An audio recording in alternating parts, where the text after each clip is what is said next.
My name is Alexa Stark. My line is Alexa Stark, and we are in my studio in North Portland.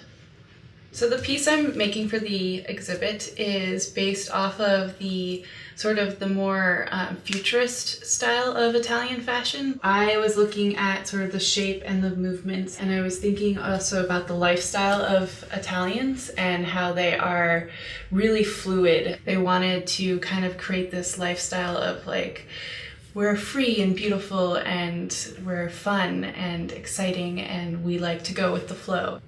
Muslin is a sort of like the material that you work with before you work with your final fabric, and it's a good way to hash out the design and the drape and see what it looks like before you make it out of your final fabric.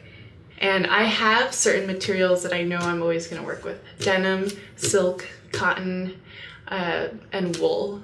So with my garment, I am doing that. I think this is just the muslin right now, and it's my grandma's like old porch fabric stuff that she would put on her tables or something. I like to use like older reused kind of scraps that I can find to like make especially my samples.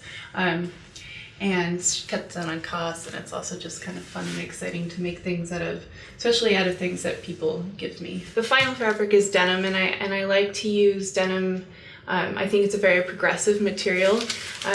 I think it has, for centuries, gone through a whole process. Like the lifespan of denim has been extraordinary. Denim was the first mill opened by George Washington when he became president.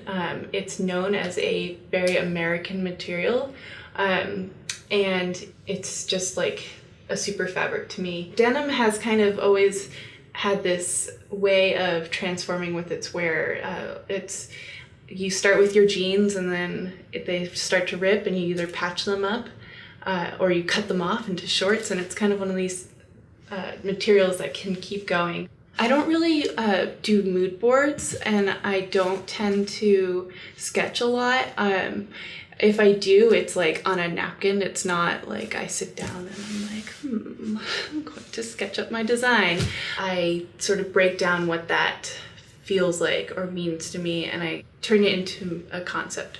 I like to work around people and with people, so I have great interns, I have great friends that are artists, and just being around all these creative people kind of just, that's your conversation, is about art and fashion and whatever material they're working with, and everything kind of just blooms from there.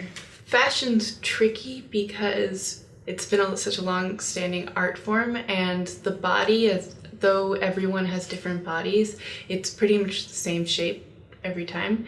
And so thinking about fashion on a more sculptural or conceptual or futuristic level kind of opens up the idea of what fashion could be.